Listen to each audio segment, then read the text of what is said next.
Sunan Muria sang keturunan Sunan Kalijaga. Liputan6.com, Jakarta. Karomah adalah istilah dalam Islam yang merujuk pada kejadian-kejadian luar biasa atau kemuliaan yang diberikan Allah kepada wali-wali Allah.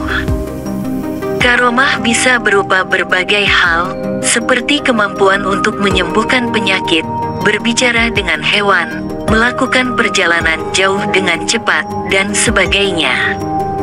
Sunan Muria adalah salah satu dari 9 wali atau wali songo atau sunan yang dikenal dalam sejarah penyebaran agama Islam di Jawa. Nama aslinya adalah Raden Umar Said, dan ia adalah putra dari Sunan Kalijaga. Sunan Muria dikenal karena kontribusinya dalam menyebarkan agama Islam di wilayah Jawa Tengah, terutama di daerah Jepara dan sekitarnya.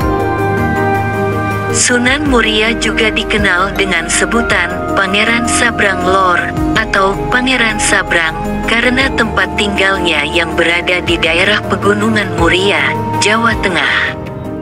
Selain sebagai ulama, Sunan Muria juga dikenal sebagai seorang tokoh yang memiliki ilmu pertanian dan mengajarkan tentang pertanian kepada masyarakat setempat.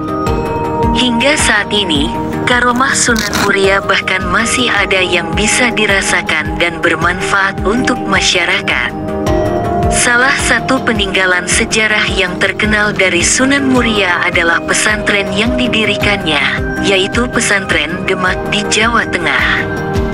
Pesantren ini menjadi pusat pendidikan Islam yang penting di Jawa pada zamannya, dan masih berperan penting dalam dunia pendidikan Islam hingga saat ini.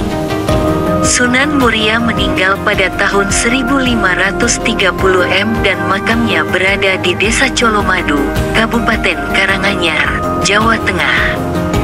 Mengutip hidayatuna.com, Sunan Muria atau Raden Umar Said terkenal akan ilmunya yang sakti, dan terkenal sebagai pencipta tembang Sinom dan Kinanti.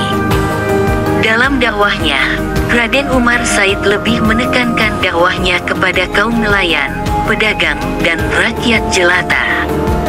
Menginjak dewasa, Raden Umar Said menikah dengan Dewi Sujinah yang merupakan putri dari Sunan Ngudung, Raden Usman Haji. Sunan Ngudung merupakan salah satu putra dari Sultan Mesir yang melakukan perjalanan hingga Tanah Jawa. Sunan Ngudung sendiri merupakan ayah dari Sunan Kudus. Dari pernikahannya dengan Dewi Sujinah, ia dikaruniai putra bernama Pangen Santri atau Sunan Ngadilangu. Menurut beberapa kisah, Raden Umar Said juga mempersunting Dewi Roroyono yang terkenal akan kecantikannya. Dewi Roroyono merupakan putri dari Sunan Ngerang, seorang ulama terkenal di Juwana yang memiliki ilmu kesaktian yang tinggi, serta merupakan guru Raden Umar Said dan Sunan Kudus. Kecantikan Dewi Roroyono ini menimbulkan pertumpahan darah, di mana adik seperguruannya, Kapa, menculik Dewi Roroyono yang kemudian menyerang dan mengerahkan Aji Pamungkas kepada Raden Umar Said. Namun hal itu justru menjadi serangan berbalik dan mengenai Kapa hingga ia tewas. Keistimewaan atau karomah Sunan Muria berada pada benda-benda peninggalannya. Di antaranya adalah pelana kuda yang sering digunakan masyarakat sekitar Gunung Muria dalam meminta hujan saat terjadi kekeringan.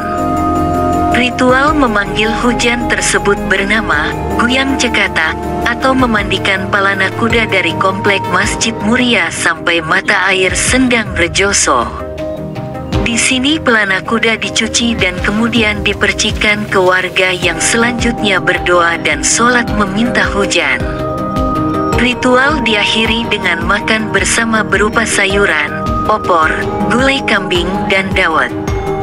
Dalam menyampaikan dakwahnya, Raden Umar Said banyak mengadopsi metode yang digunakan ayahnya dalam menyebarkan ajaran Islam. Namun, beliau lebih memusatkan dakwahnya ke daerah terpencil dan jauh dari pusat kota. Beliau tinggal di Desa Colo, yaitu salah satu desa yang ada di puncak Gunung Muria. Dari nama gunung inilah sebutan Sunan Muria muncul. Selain berdakwah, beliau juga mengajarkan masyarakat setempat keterampilan bercocok tanam, melaut dan berdagang. Selain mengajarkan Islam di Gunung Muria, beliau memperluas ajarannya ke daerah Tayu, Kudus dan Juwana. Beliau beserta keluarga dan para muridnya dikenal dengan fisik yang sangat kuat. Ini dikarenakan beliau dan para pengikutnya naik turun gunung setinggi 750 meter untuk berdakwah. Raden Umar Said lebih menitik beratkan ajarannya kepada rakyat jelata daripada bangsawan. Metode dakwah beliau sering disebut topo ngeli, yang berarti menghanyutkan diri dengan masyarakat. Sehingga beliau lebih mudah dalam mengajak masyarakat masuk Islam. Beliau juga mengajarkan kursus keterampilan untuk para nelayan dan pelaut, sehingga ajaran yang berikan mudah diterima oleh masyarakat. Dalam berdakwah, Sunan Muria menerapkan beberapa metode, di antaranya adalah sebagai berikut. Pertama, dakwah bil hikmah. Perjalanan dakwah Raden Umar Said tidaklah mudah, meskipun kehadirannya diterima oleh masyarakat. Kebanyakan penduduk di gunung masih menganut kepercayaan turun-temurun yang kental dan sulit diubah. Oleh karena itu, beliau menggunakan cara-cara bijak yang tidak memaksa.